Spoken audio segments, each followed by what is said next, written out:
श्री गणेशाय नमः। अथ श्री हनुमत् स्तोत्र। नमामि दूतं रामस्य सुखदं च सुरद्रुमां पीनवृत्तमहाबाहुं सर्वशत्रुनिबर्हणं नानारत्नसमायुक्त कुण्डलादिविभूषितं सर्वदाभीष्टदातारं शतां वै दृढमाहवे वासिनं चक्रतीर्थस्य दक्षिणस्थगिरौ सदा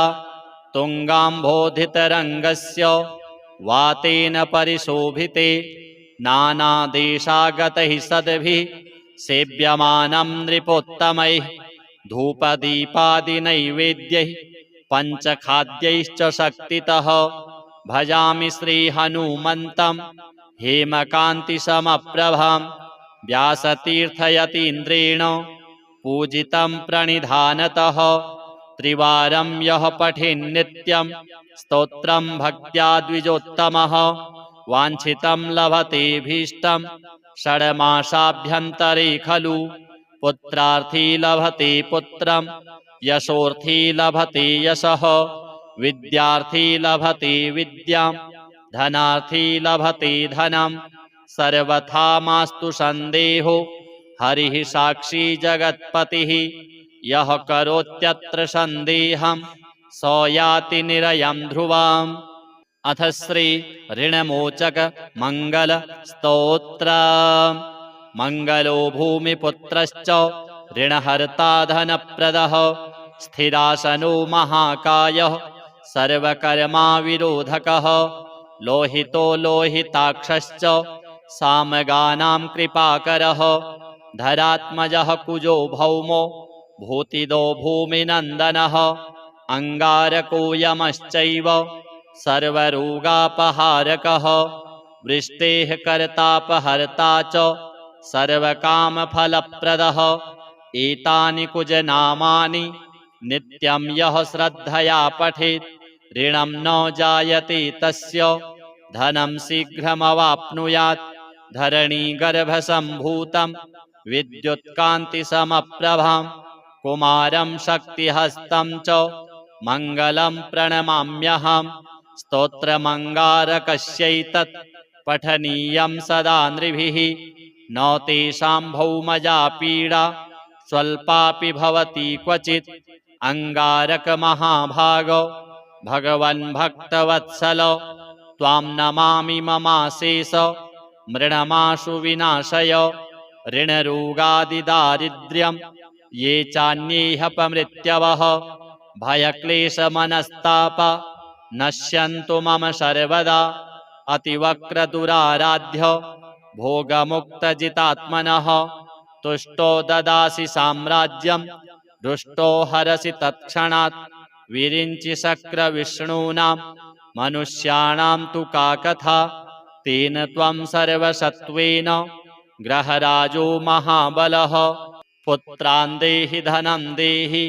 त्वामस्मि शरणं गतः ऋणदारिद्र्यदुःखेन शत्रूणां च भयात्ततः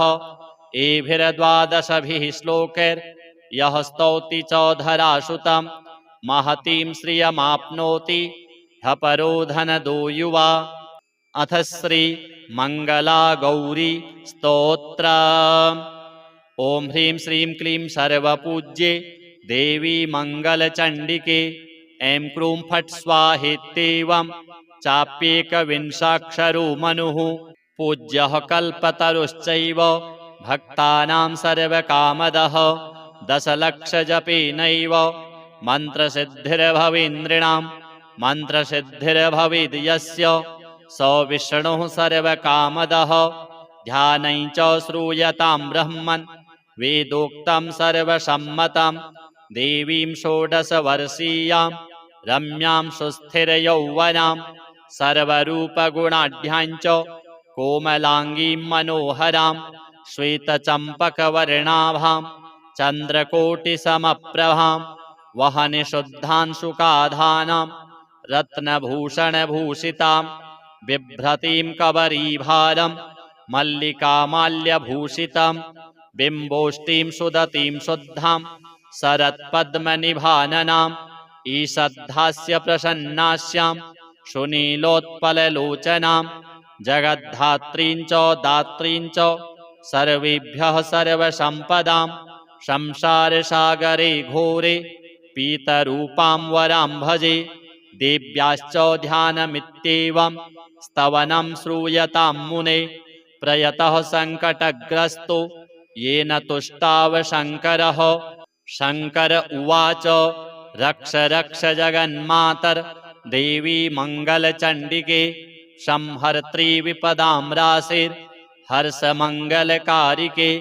हर्षमङ्गलदक्षे च हर्षमङ्गलचण्डिके शुभे मङ्गलदक्षे च शुभमङ्गलचण्डिके मङ्गले मङ्गलार्हे च सर्वमङ्गलमङ्गले शतां मङ्गलदे देवी सर्वेषां मङ्गलालये पूज्या मङ्गलवारे च मङ्गलाभीष्टदैवते पूज्ये मङ्गलभूपस्य मनुवंशस्य सन्ततं मङ्गलाधिष्ठात्रिदेवी मङ्गलानां च मङ्गले संसारमङ्गलाधारे मोक्षमङ्गलदायिनि सारे च मङ्गलाधारे पारे त्वं सर्वकर्मणां प्रतिमङ्गलवारे च पूज्ये त्वं मङ्गलप्रदे स्तोत्रेणानेन शम्भुश्च स्तुत्वा मङ्गलचण्डिकां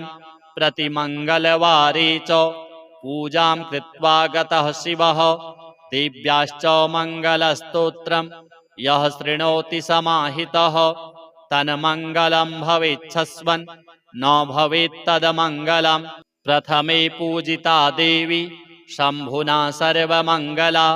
द्वितीये पूजिता देवी मङ्गलेन ग्रहेण च तृतीये पूजिता भद्रा मङ्गलेन नृपेण च चतुर्थे मङ्गले वारे सुन्दरीभिश्च पूजिता पञ्चमे मङ्गलाकाङ्क्षैर्नरैर्मङ्गलचण्डिका पूजिता प्रतिविश्वेषु विश्वेशैः पूजिता सदा ततः सर्वत्र सम्पूज्य सा बभूव सुरेश्वरी देवादिभिश्च मुनिभिर्मनुभिर्मानवैर्मुने देव्याश्च मङ्गलस्तोत्रं यः शृणोति समाहितः तन्मङ्गलं भवेच्छस्वन् न भवेत्तदमङ्गलं वर्धन्ते तत्पुत्रपौत्रा मङ्गलं च दिने दिने। अथ श्री दुर्गा अष्टोत्तर शतनाम स्तोत्रम्। ईश्वर उवाच शतनाम प्रवक्ष्यामि शृणुष्व कमलानने यस्य प्रसादमात्रेण दुर्गा प्रीता भविष्यति। ॐ सती साध्वी भव प्रीता भवानी भवमोचनी आर्या दुर्गा जया चाद्या त्रिनेत्राशूलधारिणी पिनाकधारिणी चित्रा चण्डघण्टा महातपा मनोबुद्धिरहङ्कारा चित्तरूपा चिताचितिः सर्वमन्त्रमयी सत्ता सत्यानन्दस्वरूपिणी अनन्ता भाविनी भाव्या भव्या भव्या सदा गतिः शाम्भवी देवमाता च चिन्तारत्नप्रिया सदा सर्वविद्या दक्षकन्या दक्षयज्ञविनाशिनी अपर्णानेकवर्णा च पाटला पाटलावती पट्टाम्बरपरिधाना कलमञ्जीररञ्जिनी अमेयविक्रमा क्रूरा सुन्दरी सुरसुन्दरी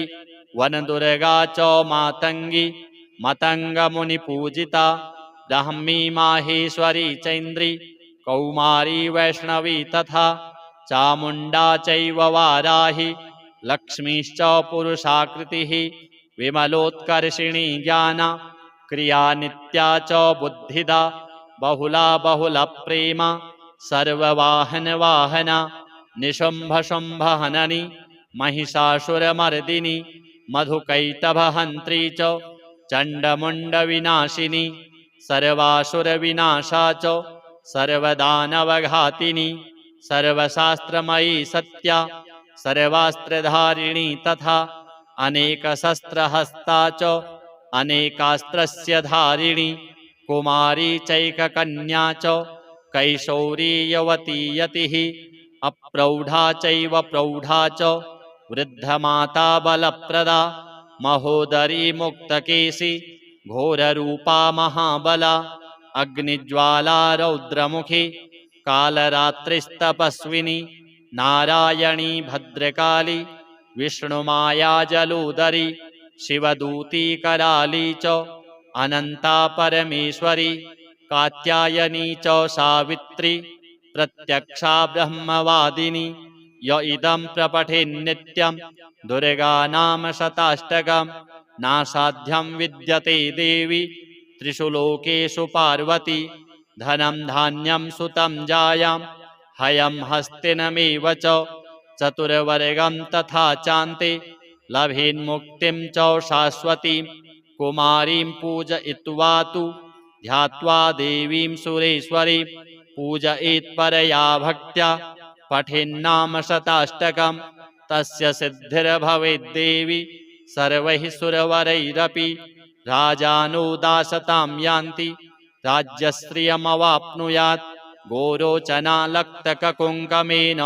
सिन्दूरकर्पूरमधुत्रयेण विलिख्य यन्त्रं विधिना विधिज्ञो भवेत् सदा धारयते पुरारिः भौमावास्यानिशामग्रे चन्द्रे शतभिषां गते विलिख्य प्रपठेत् स्तोत्रं स भवेत् सम्पदां पदाम्। अथ श्री शिवपञ्चाक्षर स्तोत्रम्। नागेन्द्रहाराय त्रिलोचनाय भस्माङ्गरागाय महेश्वराय नित्याय शुद्धाय दिगम्बराय तस्मै नकाराय नमः शिवाय मन्दाकिनी सलिलचन्दनचर्चिताय नन्दीश्वर प्रमथनाथ महेश्वराय मन्दारपुष्प बहुपुष्प सुपूजिताय तस्मै मकाराय नमः शिवाय शिवाय गौरी वदनाब्जवृन्द सूर्याय दक्षाध्वरनाशकाय श्रीनीलकण्ठाय वृषध्वजाय तस्मै शिकाराय नमः शिवाय वसिष्ठकुम्भोद्भवगौतमार्य मुनीन्द्रदेवार्चितशेखराय चन्द्रार्कवैश्वानरलोचनाय तस्मै वकाराय नमः शिवाय यक्षस्वरूपाय जटाधराय पिनाकहस्ताय सनातनाय दिव्याय देवाय दिगम्बराय तस्मै यकाराय नमः शिवाय पञ्चाक्षरमिदं पुण्यं यः पठेत् शिवसन्निधौ शिवलोकमवाप्नोति शिवेन सह मोदते। श्री हनुमत् श्री मंगल श्री मंगला गौरी श्री जगदम्बिका श्री सांब सदा शिवार्पणमस्तु। अथ श्री हनुमत् स्तोत्रम्। नमामि दूतं रामस्य सुखदं च सुरद्रुमां पीनवृत्तमहाबाहुं सर्वशत्रुनिबर्हणं नानारत्नसमायुक्त कुण्डलादिविभूषितं सर्वदाभीष्टदातारं शतां वै दृढमाहवे वासिनं चक्रतीर्थस्य दक्षिणस्थगिरौ सदा तुङ्गाम्भोधितरङ्गस्य वातेन परिशोभिते नानादेशागतैः सद्भिः सेव्यमानं नृपोत्तमैः धूपदीपादिनैवेद्यैः पञ्चखाद्यैश्च शक्तितः भजामि श्रीहनुमन्तं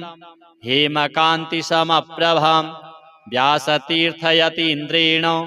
पूजितं प्रणिधानतः त्रिवारं यः पठेन्नित्यं स्तोत्रं भक्त्या द्विजोत्तमः वाञ्छितं लभतेऽभीष्टं षड्मासाभ्यन्तरे खलु पुत्रार्थी लभते पुत्रं यशोर्थी लभते यशः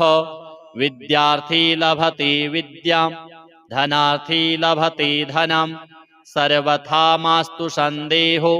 हरिः साक्षी जगत्पतिः यः करोत्यत्र सन्देहं स याति निरयं ध्रुवम्। अथ श्री ऋणमोचक मंगल स्तोत्रम्। मङ्गलो भूमिपुत्रश्च ऋणहर्ता धनप्रदः स्थिरासनो महाकायः सर्वकर्माविरोधकः लोहितो लोहिताक्षश्च सामगानां कृपाकरः धरात्मजः कुजो भौमो भूतिदो भूमिनन्दनः अङ्गारको यमश्चैव सर्वरोगापहारकः वृष्टेः कर्तापहर्ता च सर्वकामफलप्रदः एतानि कुजनामानि नित्यं यः श्रद्धया पठेत् ऋणं न जायते तस्य धनं शीघ्रमवाप्नुयात् धरणीगर्भसम्भूतं विद्युत्कान्तिसमप्रभां कुमारं शक्तिहस्तं च मङ्गलं प्रणमाम्यहम् स्तोत्रमङ्गारकस्यैतत् पठनीयं सदा नृभिः न तेषां भौमजा पीडा स्वल्पापि भवति क्वचित् अङ्गारकमहाभाग भगवन् भक्तवत्सल त्वां नमामि ममाशेष मृणमाशु विनाशय ऋणरोगादिदारिद्र्यं ये चान्येऽपमृत्यवः भयक्लेशमनस्ताप नश्यन्तु मम सर्वदा अतिवक्रदुराराध्य भोगमुक्तजितात्मनः तुष्टो ददासि साम्राज्यं रुष्टो हरसि तत्क्षणात् विरिञ्चि शक्रविष्णूनां मनुष्याणां तु का कथा तेन त्वं सर्वसत्त्वेन ग्रहराजो महाबलः पुत्रान् देहि धनं देहि त्वामस्मि शरणं गतः ऋणदारिद्र्यदुःखेन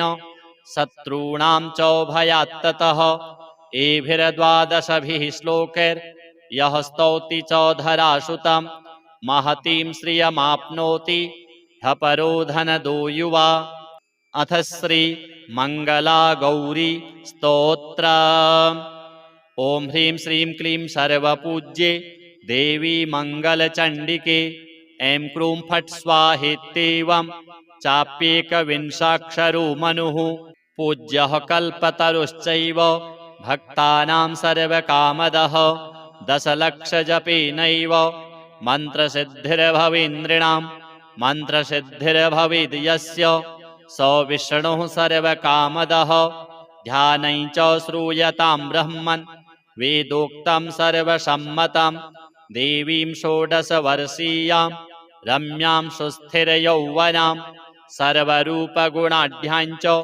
कोमलाङ्गीं मनोहरां श्वेतचम्पकवर्णाभां चन्द्रकोटिसमप्रभां वहनिशुद्धांशुकाधानां रत्नभूषणभूषितां बिभ्रतीं कबरीभारं मल्लिकामाल्यभूषितं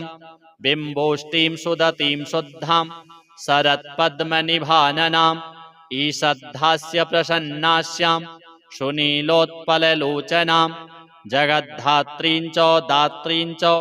सर्वेभ्यः सर्वसम्पदां संसारसागरे घोरे पीतरूपां वरां भजे देव्याश्च ध्यानमित्येवं स्तवनं श्रूयतां मुने प्रयतः सङ्कटग्रस्तो येन तुष्टाव शङ्करः शङ्कर उवाच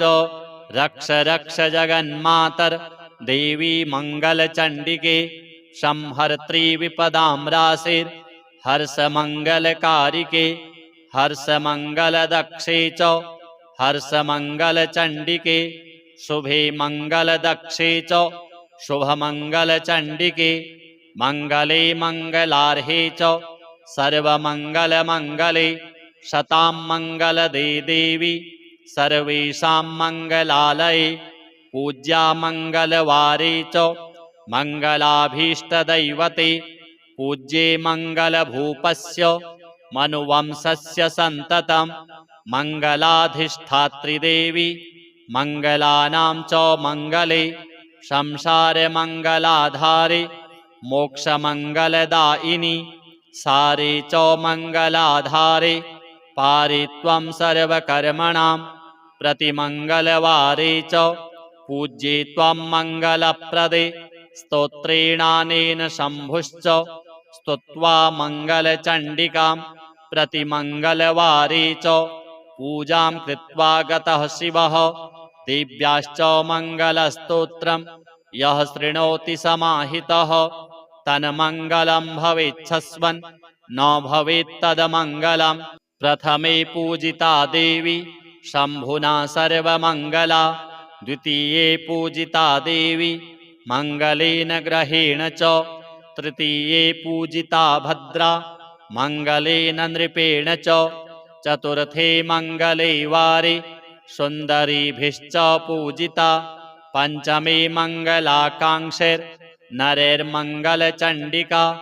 पूजिता प्रतिविश्वेषु विश्वेशैः पूजिता सदा ततः सर्वत्र सम्पूज्य सा बभूव सुरेश्वरी देवादिभिश्च मुनिभिर्मनुभिर्मानवैर्मुने देव्याश्च मङ्गलस्तोत्रं यः शृणोति समाहितः तन्मङ्गलं भवेच्छस्वन्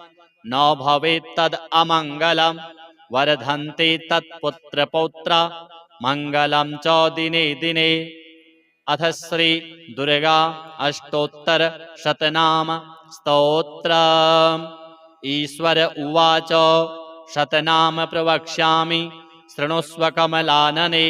यस्य प्रसादमात्रेण दुर्गा प्रीता भविष्यति। ॐ सती साध्वी भव प्रीता भवानी भवमोचनी आर्या दुर्गा जया चाद्या त्रिनेत्राशूलधारिणी पिनाकधारिणी चित्रा चण्डघण्टा महातपा मनोबुद्धिरहङ्कारा चित्तरूपा चिताचितिः सर्वमन्त्रमयी सत्ता सत्यानन्दस्वरूपिणी अनन्ता भाविनी भाव्या भव्या भव्या सदा गतिः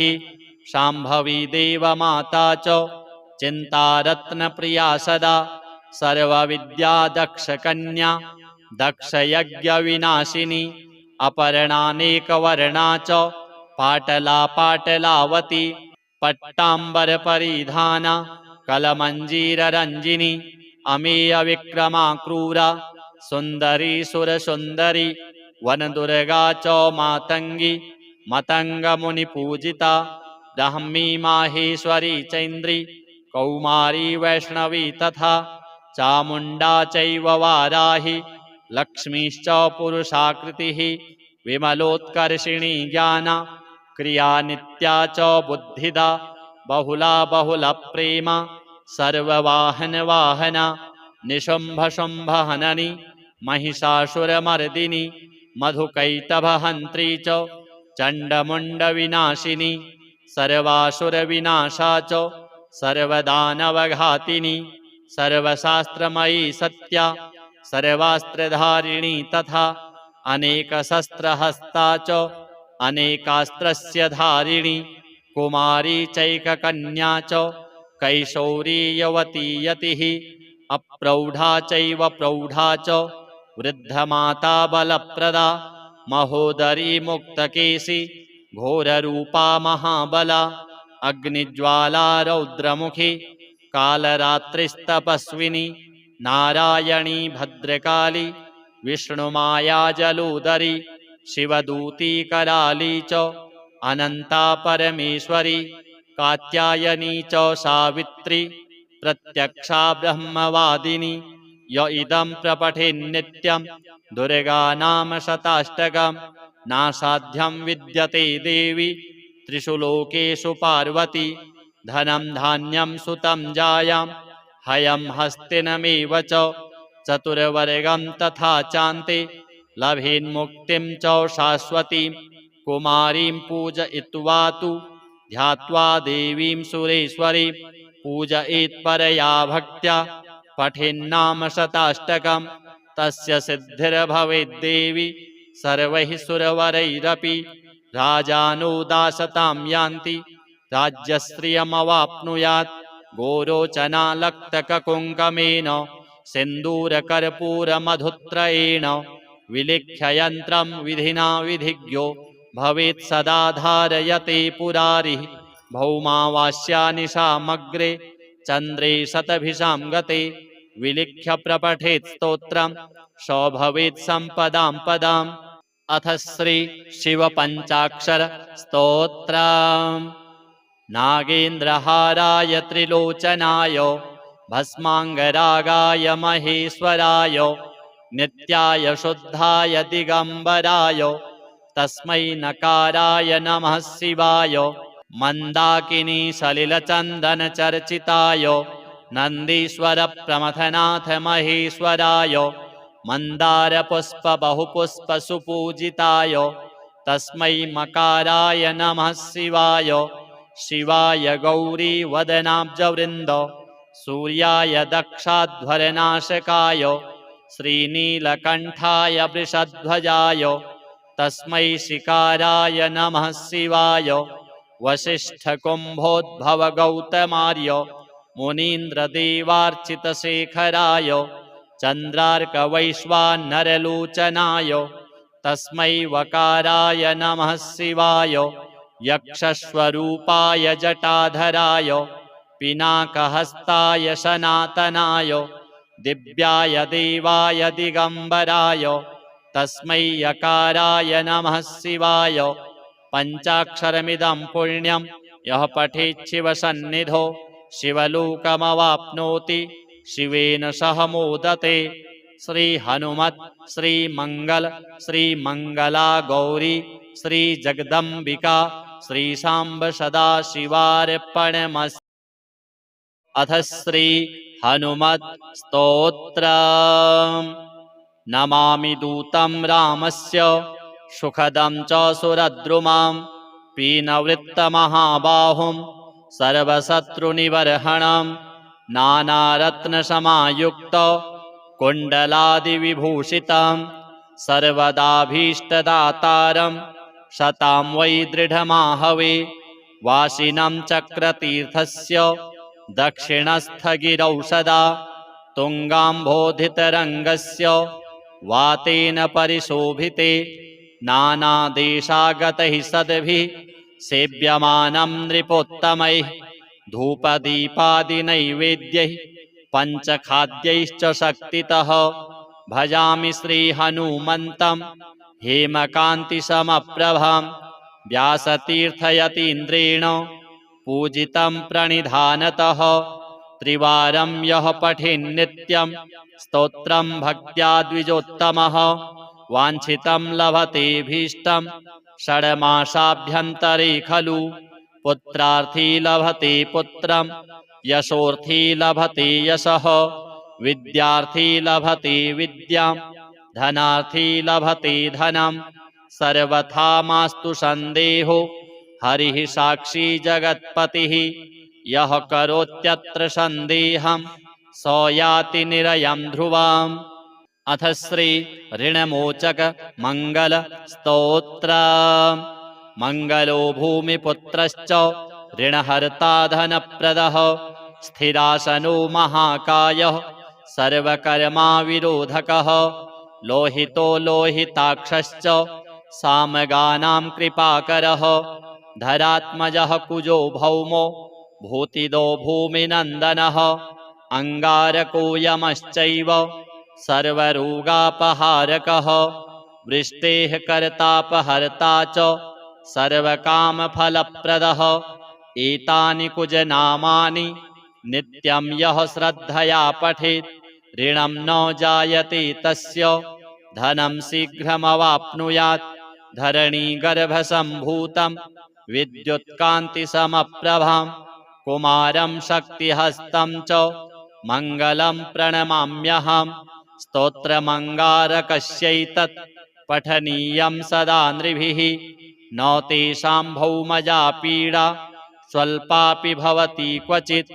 अंगारकमहाभाग भगवन् भक्तवत्सल त्वां नमामि ममाशेष मृणमाशु विनाशय। ऋणरोगादिदारिद्र्यं ये चान्येऽपमृत्यवः भयक्लेशमनस्ताप नश्यन्तु मम सर्वदा। अतिवक्रदुराराध्य भोगमुक्तजितात्मनः तुष्टो ददासि साम्राज्यं रुष्टो हरसि तत्क्षणात्। विरिञ्चि शक्रविष्णूनां मनुष्याणां तु का कथा तेन त्वं सर्वसत्त्वेन ग्रहराजो महाबलः पुत्रान् देहि धनं देहि त्वामस्मि शरणं गतः ऋणदारिद्र्यदुःखेन शत्रूणां च भयात्ततः एभिर्द्वादशभिः श्लोकैर्यः स्तौति च धरासुतं महतीं श्रियमाप्नोति ह्यपरो धनदो युवा। अथ श्री मंगला गौरी स्तोत्र। ओम ह्रीं श्रीं क्लीं सर्वपूज्ये देवी मंगलचंडिके ऐं क्रूं फट् स्वाहेत्येवं चाप्येकविंशाक्षरो मनुः पूज्यः कल्पतरुश्चैव भक्तानां सर्वकामदः दशलक्षजपेनैव मन्त्रसिद्धिर्भवेन्द्रिणां मन्त्रसिद्धिर्भवेद् यस्य स विष्णुः सर्वकामदः ध्यानं च श्रूयतां ब्रह्मन् वेदोक्तं सर्वसम्मतं देवीं षोडशवर्षीयां रम्यां सुस्थिरयौवनां सर्वरूपगुणाढ्यां च कोमलाङ्गीं मनोहरां श्वेतचम्पकवर्णाभां चन्द्रकोटिसमप्रभां वहनिशुद्धांशुकाधानां रत्नभूषणभूषितां बिभ्रतीं कबरीभारं मल्लिकामाल्यभूषितं बिम्बोष्टीं सुदतीं शुद्धां शरत्पद्मनिभाननां ईषद्धास्य प्रसन्नास्यां सुनीलोत्पललोचनां जगद्धात्रीं च दात्रीं च सर्वेभ्यः सर्वसम्पदां संसारसागरे घोरे पीतरूपां वरां भजे देव्याश्च ध्यानमित्येवं स्तवनं श्रूयतां मुने प्रयतः सङ्कटग्रस्तो येन तुष्टाव शङ्करः। शङ्कर उवाच रक्ष रक्ष जगन्मातर्देवी मङ्गलचण्डिके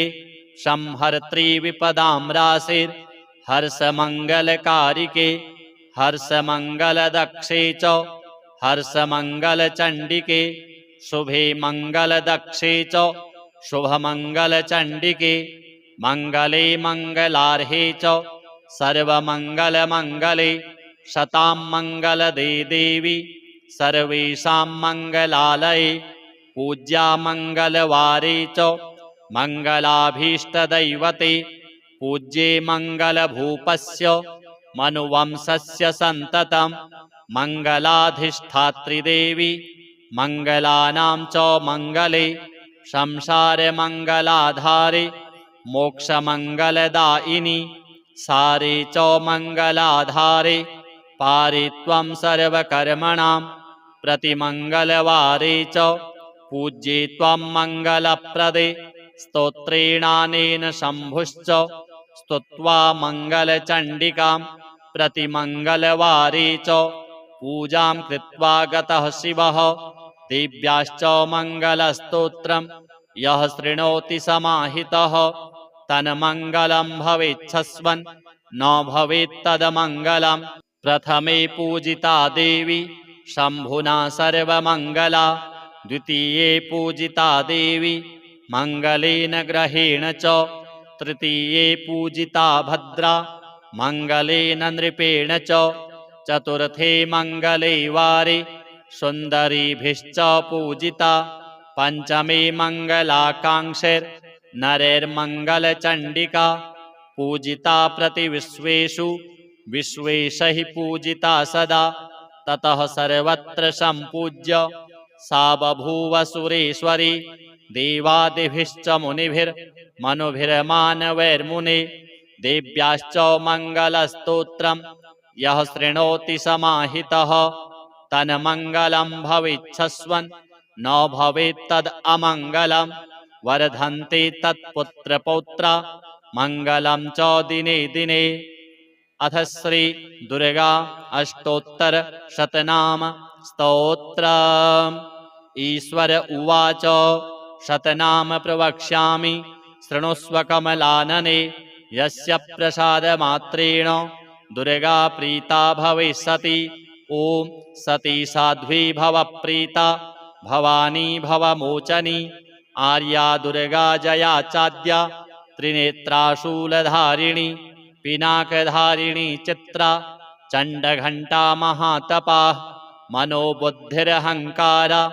चित्तरूपा चिताचितिः सर्वमन्त्रमयी सत्ता सत्यानन्दस्वरूपिणी अनन्ता भाविनी भाव्या भव्या भव्या सदा गतिः शाम्भवी देवमाता च चिन्तारत्नप्रिया सदा सर्वविद्या दक्षकन्या दक्षयज्ञविनाशिनी अपर्णानेकवर्णा च पाटला पाटलावती पट्टाम्बरपरिधाना कलमञ्जीररञ्जिनी अमेयविक्रमा क्रूरा सुन्दरी सुरसुन्दरी वनदुर्गा च मातङ्गी मतङ्गमुनिपूजिता ब्राह्मी माहेश्वरी चैन्द्री कौमारी वैष्णवी तथा चामुण्डा चैव वाराही लक्ष्मीश्च पुरुषाकृतिः विमलोत्कर्षिणी ज्ञाना क्रिया नित्या च बुद्धिदा बहुला बहुलप्रेमा सर्ववाहनवाहना निशुम्भशुम्भहननी महिषासुरमर्दिनी मधुकैटभहन्त्री च चण्डमुण्डविनाशिनी सर्वासुरविनाशा च सर्वदानवघातिनी सर्वशास्त्रमयी सत्या सर्वास्त्रधारिणी तथा अनेकशस्त्रहस्ता च अनेकास्त्रस्य धारिणी कुमारी चैककन्या च कैशोरी यवती यतिः अप्रौढा चैव प्रौढा च वृद्धमाता बलप्रदा महोदरी मुक्तकेशी घोररूपा महाबला अग्निज्वाला रौद्रमुखी कालरात्रिस्तपस्विनी नारायणी भद्रकाली विष्णुमाया जलोदरी शिवदूती कराली च अनन्ता परमेश्वरी कात्यायनी च सावित्री प्रत्यक्षा ब्रह्मवादिनी य इदं प्रपठेन्नित्यं दुर्गा नाम शताष्टकं नासाध्यं विद्यते देवी त्रिषु लोकेषु पार्वती धनं धान्यं सुतं जायां हयं हस्तिनमेव च चतुर्वर्गं तथा चान्ते लभेन्मुक्तिं च शाश्वतीं कुमारीं पूजयित्वा तु ध्यात्वा देवीं सुरेश्वरीं पूजयेत् परया भक्त्या पठेन्नाम शताष्टकं तस्य सिद्धिर्भवेद्देवी सर्वैः सुरवरैरपि राजानो दासतां यान्ति राज्यश्रियमवाप्नुयात् गोरोचनालक्तककुङ्कमेन सिन्दूरकर्पूरमधुत्रयेण विलिख्य यन्त्रं विधिना विधिज्ञो भवेत् सदा धारयते पुरारिः भौमावास्यानिशामग्रे चन्द्रे शतभिषां गते विलिख्य प्रपठेत् स्तोत्रं स भवेत् सम्पदां पदाम्। अथ श्री शिवपञ्चाक्षर स्तोत्रम्। नागेन्द्रहाराय त्रिलोचनाय भस्माङ्गरागाय महेश्वराय नित्याय शुद्धाय दिगम्बराय तस्मै नकाराय नमः शिवाय मन्दाकिनी सलिलचन्दनचर्चिताय नन्दीश्वरप्रमथनाथ महेश्वराय मन्दारपुष्पबहुपुष्पसुपूजिताय तस्मै मकाराय नमः शिवाय शिवाय गौरीवदनाब्जवृन्द सूर्याय दक्षाध्वरनाशकाय श्रीनीलकण्ठाय वृषध्वजाय तस्मै शिकाराय नमः शिवाय वसिष्ठकुम्भोद्भवगौतमार्य मुनीन्द्रदेवार्चितशेखराय चन्द्रार्कवैश्वानरलोचनाय तस्मै वकाराय नमः शिवाय यक्षस्वरूपाय जटाधराय पिनाकहस्ताय सनातनाय दिव्याय देवाय दिगम्बराय तस्मै यकाराय नमः शिवाय पञ्चाक्षरमिदं पुण्यं यः पठेत् शिवसन्निधौ शिवलोकमवाप्नोति शिवेन सह मोदते। श्री हनुमत् श्री मंगल श्री मंगला गौरी श्री जगदम्बिका श्री सांब सदा शिवार्पणमस्तु। अथ श्री हनुमत् स्तोत्रम्। नमामि दूतं रामस्य सुखदं च सुरद्रुमां पीनवृत्तमहाबाहुं सर्वशत्रुनिबर्हणं नानारत्नसमायुक्त कुण्डलादिविभूषितं सर्वदाभीष्टदातारं शतां वै दृढमाहवे वासिनं चक्रतीर्थस्य दक्षिणस्थगिरौ सदा तुङ्गाम्भोधितरङ्गस्य वातेन परिशोभिते नानादेशागतैः सद्भिः सेव्यमानं नृपोत्तमैः धूपदीपादिनैवेद्यैः पञ्चखाद्यैश्च शक्तितः भजामि श्रीहनुमन्तं हेमकान्तिसमप्रभां व्यासतीर्थयतीन्द्रेण पूजितं प्रणिधानतः त्रिवारं यः पठेन्नित्यं स्तोत्रं भक्त्या द्विजोत्तमः वाञ्छितं लभतेऽभीष्टं षड्मासाभ्यन्तरे खलु पुत्रार्थी लभते पुत्रं यशोर्थी लभते यशः विद्यार्थी लभते विद्यां धनार्थी लभते धनं सर्वथा मास्तु सन्देहो हरिः साक्षी जगत्पतिः यः करोत्यत्र सन्देहं स याति निरयं ध्रुवाम्। अथ श्री ऋणमोचक मंगल स्तोत्र। मंगलो भूमिपुत्रश्च ऋणहर्ता धनप्रदः स्थिरासनो महाकायः सर्वकर्मा विरोधकः लोहितो लोहिताक्षश्च सामगानां कृपाकरः धरात्मजः कुजो भौमो भूतिदो भूमिनन्दनः अंगारको यमश्चैव सर्वरोगापहारकः वृष्टेः कर्तापहर्ता च सर्वकामफलप्रदः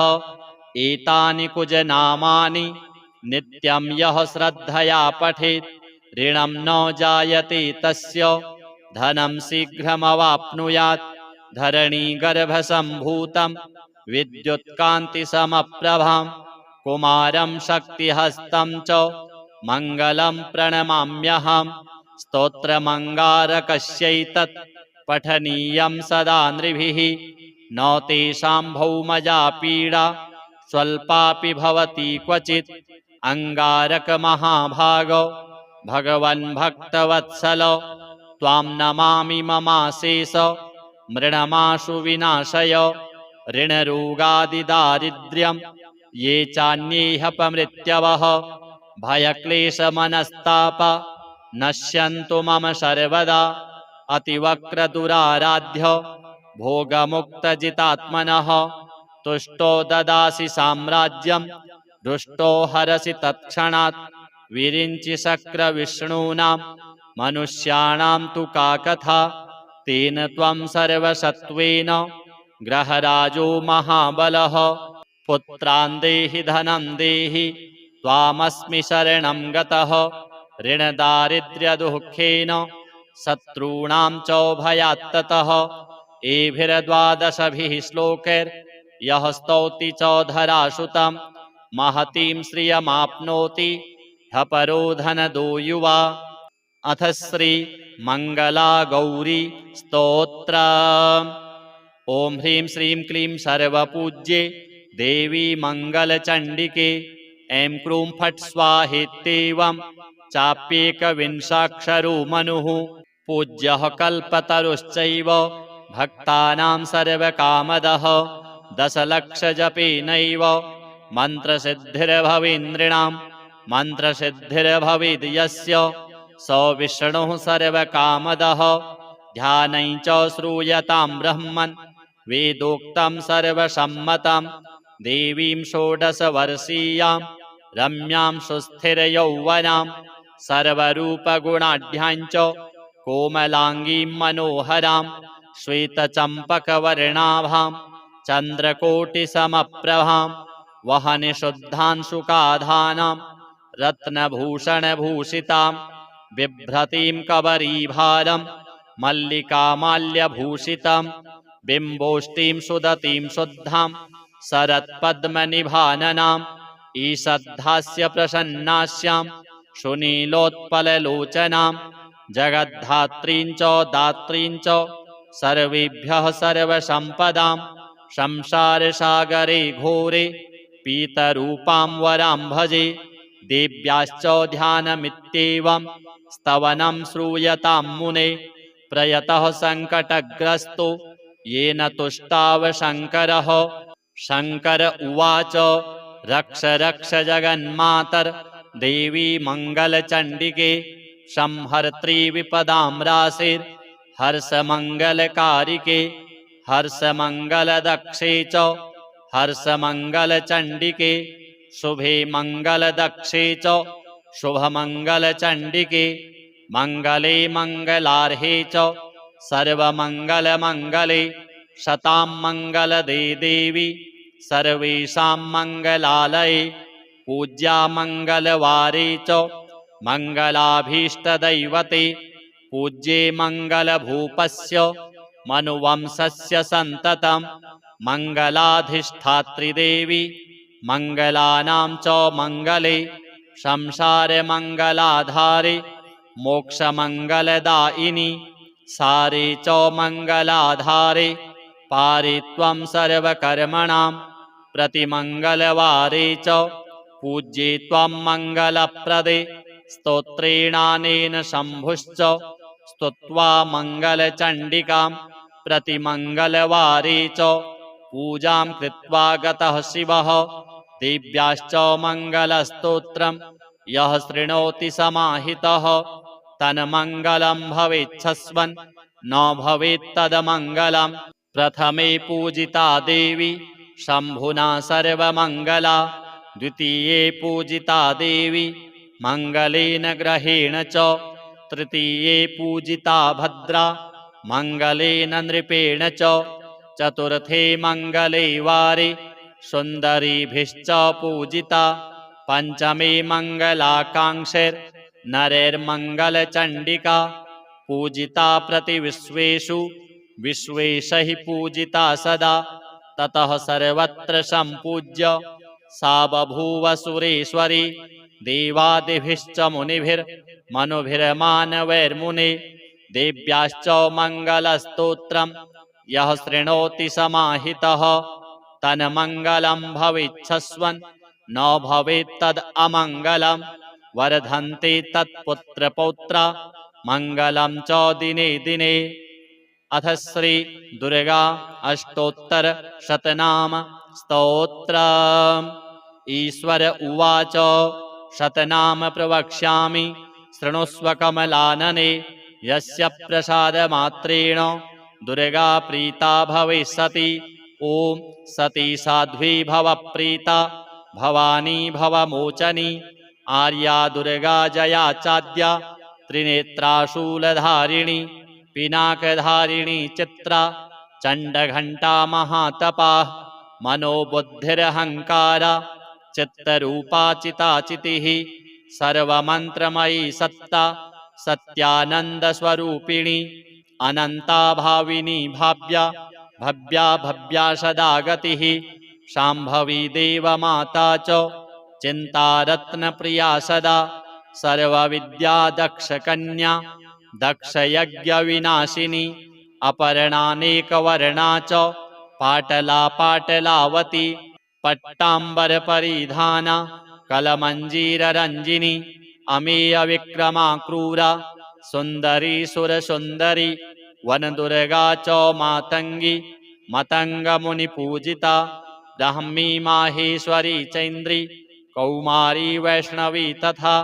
चामुण्डा चैव वाराही लक्ष्मीश्च पुरुषाकृतिः विमलोत्कर्षिणी ज्ञाना क्रिया नित्या च बुद्धिदा बहुला बहुलप्रेमा सर्ववाहनवाहना निशुम्भशुम्भहननी महिषासुरमर्दिनी मधुकैटभहन्त्री च चण्डमुण्डविनाशिनी सर्वासुरविनाशा च सर्वदानवघातिनी सर्वशास्त्रमयी सत्या सर्वास्त्रधारिणी तथा अनेकशस्त्रहस्ता च अनेकास्त्रस्य धारिणी कुमारी चैककन्या च कैशौरी यवती यतिः अप्रौढा चैव प्रौढा च वृद्धमाता बलप्रदा महोदरी मुक्तकेशी घोररूपा महाबला अग्निज्वाला रौद्रमुखी कालरात्रिस्तपस्विनी नारायणी भद्रकाली विष्णुमाया जलोदरी शिवदूती कराली च अनंता परमेश्वरी कात्यायनी च सावित्री प्रत्यक्षा ब्रह्मवादिनी य इदं प्रपठेन्नित्यं दुर्गा नाम शताष्टकं नासाध्यं विद्यते देवी त्रिषु लोकेषु पार्वती धनं धान्यं सुतं जायां हयं हस्तिनमेव च चतुर्वर्गं तथा चान्ते लभेन्मुक्तिं च शाश्वतीं कुमारीं पूजयित्वा तु ध्यात्वा देवीं सुरेश्वरीं पूजयेत्परया भक्त्या पठेन्नाम शताष्टकं तस्य सिद्धिर्भवेद्देवी सर्वैः सुरवरैरपि राजानो दासतां यान्ति राज्यश्रियमवाप्नुयात् गोरोचनालक्तककुङ्कमेन सिन्दूरकर्पूरमधुत्रयेण विलिख्य यन्त्रं विधिना विधिज्ञो भवेत् सदा धारयते पुरारिः भौमावास्यानिशामग्रे चन्द्रे शतभिषां गते विलिख्य प्रपठेत् स्तोत्रं स भवेत् सम्पदां पदाम्। अथ श्री शिवपञ्चाक्षर स्तोत्रम्। नागेन्द्रहाराय त्रिलोचनाय भस्माङ्गरागाय महेश्वराय नित्याय शुद्धाय दिगम्बराय तस्मै नकाराय नमः शिवाय मन्दाकिनी सलिलचन्दनचर्चिताय नन्दीश्वर प्रमथनाथ महेश्वराय मन्दारपुष्प बहुपुष्प सुपूजिताय तस्मै मकाराय नमः शिवाय शिवाय गौरी वदनाब्जवृन्द सूर्याय दक्षाध्वरनाशकाय श्रीनीलकण्ठाय वृषध्वजाय तस्मै शिकाराय नमः शिवाय वसिष्ठकुम्भोद्भवगौतमार्य मुनीन्द्रदेवार्चितशेखराय चन्द्रार्कवैश्वानरलोचनाय तस्मै वकाराय नमः शिवाय यक्षस्वरूपाय जटाधराय पिनाकहस्ताय सनातनाय दिव्याय देवाय दिगम्बराय तस्मै यकाराय नमः शिवाय पञ्चाक्षरमिदं पुण्यं यः पठेत् शिवसन्निधौ शिवलोकमवाप्नोति शिवेन सह मोदते। श्री हनुमत् श्री मंगल श्री मंगला गौरी श्री जगदम्बिका श्री सांब सदा शिवार्पणमस्तु। अथ श्री हनुमत् स्तोत्रम्। नमामि दूतं रामस्य सुखदं च सुरद्रुमां पीनवृत्तमहाबाहुं सर्वशत्रुनिबर्हणं नानारत्नसमायुक्त कुण्डलादिविभूषितं सर्वदाभीष्टदातारं शतां वै दृढमाहवे वासिनं चक्रतीर्थस्य दक्षिणस्थगिरौ सदा तुङ्गाम्भोधितरङ्गस्य वातेन परिशोभिते नानादेशागतैः सद्भिः सेव्यमानं नृपोत्तमैः धूपदीपादिनैवेद्यैः पञ्चखाद्यैश्च शक्तितः भजामि श्रीहनुमन्तं हेमकान्तिसमप्रभां व्यासतीर्थयतीन्द्रेण पूजितं प्रणिधानतः त्रिवारं यः पठेन्नित्यं स्तोत्रं भक्त्या द्विजोत्तमः वाञ्छितं लभतेऽभीष्टं षड्मासाभ्यन्तरे खलु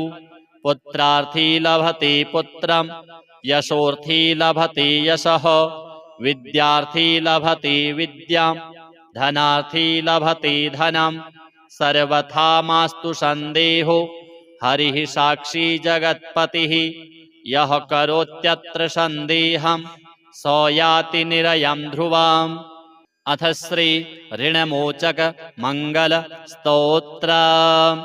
मंगलो भूमिपुत्रश्च ऋणहर्ता धनप्रदः स्थिरासनो महाकायः सर्वकर्मा विरोधकः लोहितो लोहिताक्षश्च सामगानां कृपाकरः धरात्मजः कुजो भौमो भूतिदो भूमिनन्दनः अंगारको यमश्चैव सर्वरोगापहारकः वृष्टेः कर्तापहर्ता च सर्वकामफलप्रदः एतानि कुजनामानि नित्यं यः श्रद्धया पठेत् ऋणं न जायते तस्य धनं शीघ्रमवाप्नुयात् धरणीगर्भसम्भूतं विद्युत्कान्तिसमप्रभां कुमारं शक्तिहस्तं च मङ्गलं प्रणमाम्यहं स्तोत्रमङ्गारकस्यैतत् पठनीयं सदा नृभिः न तेषां भौमजा पीडा स्वल्पापि भवति क्वचित् अंगारकमहाभाग भगवन् भक्तवत्सल त्वां नमामि ममाशेष मृणमाशु विनाशय ऋणरोगादिदारिद्र्यं ये चान्येऽपमृत्यवः भयक्लेशमनस्ताप नश्यन्तु मम सर्वदा अतिवक्रदुराराध्य भोगमुक्तजितात्मनः तुष्टो ददासि साम्राज्यं रुष्टो हरसि तत्क्षणात् विरिञ्चि शक्रविष्णूनां मनुष्याणां तु का कथा तेन त्वं सर्वसत्त्वेन ग्रहराजो महाबलः पुत्रान् देहि धनं देहि त्वामस्मि शरणं गतः ऋणदारिद्र्यदुःखेन शत्रूणां च भयात्ततः एभिर्द्वादशभिः श्लोकैर्यः स्तौति च धरासुतं महतीं श्रियमाप्नोति ह्यपरो धनदो युवा अथ श्री मंगला गौरी स्तोत्र। ओम ह्रीं श्रीं क्लीं सर्वपूज्ये देवी मंगलचंडिके ऐं क्रूं फट् स्वाहेत्येवं चाप्येकविंशाक्षरो मनुः पूज्यः कल्पतरुश्चैव भक्तानां सर्वकामदः दशलक्षजपेनैव मन्त्रसिद्धिर्भवेन्द्रिणां मन्त्रसिद्धिर्भवेद् यस्य स विष्णुः सर्वकामदः ध्यानं च श्रूयतां ब्रह्मन् वेदोक्तं सर्वसम्मतं देवीं षोडशवर्षीयां रम्यां सुस्थिरयौवनां सर्वरूपगुणाढ्यां च कोमलांगीं मनोहरां श्वेतचम्पकवर्णाभां चन्द्रकोटिसमप्रभां वहनिशुद्धांशुकाधानां रत्नभूषणभूषितां बिभ्रतीं कबरीभारं मल्लिकामाल्यभूषितं बिम्बोष्टीं सुदतीं शुद्धां शरत्पद्मनिभाननां ईषद्धास्य प्रसन्नास्यां सुनीलोत्पललोचनां जगद्धात्रीं च दात्रीं च सर्वेभ्यः सर्वसम्पदां संसारसागरे घोरे पीतरूपां वरां भजे देव्याश्च ध्यानमित्येवं स्तवनं श्रूयतां मुने प्रयतः सङ्कटग्रस्तो येन तुष्टाव शङ्करः शङ्कर उवाच रक्ष रक्ष जगन्मातर्देवी मङ्गलचण्डिके संहर्त्री विपदां राशिर्हर्षमङ्गलकारिके हर्षमङ्गलदक्षे च हर्षमङ्गलचण्डिके शुभे मङ्गलदक्षे च शुभमङ्गलचण्डिके मङ्गले मङ्गलार्हे च सर्वमङ्गलमङ्गले शतां मङ्गलदे देवी सर्वेषां मङ्गलालये पूज्या मङ्गलवारे च मङ्गलाभीष्टदैवते पूज्ये मङ्गलभूपस्य मनुवंशस्य सन्ततं मङ्गलाधिष्ठात्रिदेवी मङ्गलानां च मङ्गले संसारमङ्गलाधारे मोक्षमङ्गलदायिनि सारे च मङ्गलाधारे पारे त्वं सर्वकर्मणां प्रतिमङ्गलवारे च पूज्ये त्वं मङ्गलप्रदे स्तोत्रेणानेन शम्भुश्च स्तुत्वा मङ्गलचण्डिकां प्रतिमङ्गलवारे च पूजां कृत्वा गतः शिवः देव्याश्च मङ्गलस्तोत्रं यः शृणोति समाहितः तन्मङ्गलं भवेच्छस्वन् न भवेत्तदमङ्गलम् प्रथमे पूजिता देवी शम्भुना सर्वमङ्गला द्वितीये पूजिता देवी मङ्गलेन ग्रहेण च तृतीये पूजिता भद्रा मङ्गलेन नृपेण च चतुर्थे मङ्गले वारे सुन्दरीभिश्च पूजिता पंचमे मङ्गलाकाङ्क्षैर्नरैर्मङ्गलचण्डिका पूजिता प्रतिविश्वेषु विश्वेशैः पूजिता सदा ततः सर्वत्र सम्पूज्य सा बभूव सुरेश्वरी देवादिभिश्च मुनिभिर्मनुभिर्मानवैर्मुने देव्याश्च मङ्गलस्तोत्रम् यः शृणोति समाहितः तन्मङ्गलं भवेच्छस्वन् न भवेत्तद् अमङ्गलम् वर्धन्ते तत्पुत्रपौत्रा मङ्गलं च दिने दिने। अथ श्री दुर्गा अष्टोत्तर शतनाम स्तोत्रम्। ईश्वर उवाच शतनाम प्रवक्ष्यामि शृणुष्व कमलानने यस्य प्रसादमात्रेण दुर्गा प्रीता भविष्यति। ॐ सती साध्वी भव प्रीता भवानी भवमोचनी आर्या दुर्गा जया चाद्या त्रिनेत्राशूलधारिणी पिनाकधारिणी चित्रा चण्डघण्टा महातपा मनोबुद्धिरहङ्कारा चित्तरूपा चिताचितिः सर्वमन्त्रमयी सत्ता सत्यानन्दस्वरूपिणी अनन्ता भाविनी भाव्या भव्या भव्या सदा गतिः शाम्भवी देवमाता च चिन्तारत्नप्रिया सदा सर्वविद्या दक्षकन्या दक्षयज्ञविनाशिनी अपर्णानेकवर्णा च पाटला पाटलावती पट्टाम्बरपरिधाना कलमञ्जीररञ्जिनी अमेयविक्रमा क्रूरा सुन्दरी सुरसुन्दरी वनदुर्गा च मातङ्गी मतङ्गमुनिपूजिता ब्राह्मी माहेश्वरी चैन्द्री कौमारी वैष्णवी तथा चामुण्डा चैव वाराही लक्ष्मीश्च पुरुषाकृतिः विमलोत्कर्षिणी ज्ञाना क्रिया नित्या च बुद्धिदा बहुला बहुलप्रेमा सर्ववाहनवाहना निशुम्भशुम्भहननी महिषासुरमर्दिनी मधुकैटभहन्त्री च चण्डमुण्डविनाशिनी सर्वासुरविनाशा च सर्वदानवघातिनी सर्वशास्त्रमयी सत्या सर्वास्त्रधारिणी तथा अनेकशस्त्रहस्ता च अनेकास्त्रस्य धारिणी कुमारी चैककन्या च कैशौरी यवती यतिः अप्रौढा चैव प्रौढा च वृद्धमाता बलप्रदा महोदरी मुक्तकेशी घोररूपा महाबला अग्निज्वाला रौद्रमुखी कालरात्रिस्तपस्विनी नारायणी भद्रकाली विष्णुमाया जलोदरी शिवदूती कराली च अनन्ता परमेश्वरी कात्यायनी च सावित्री प्रत्यक्षा ब्रह्मवादिनी य इदं प्रपठेन्नित्यं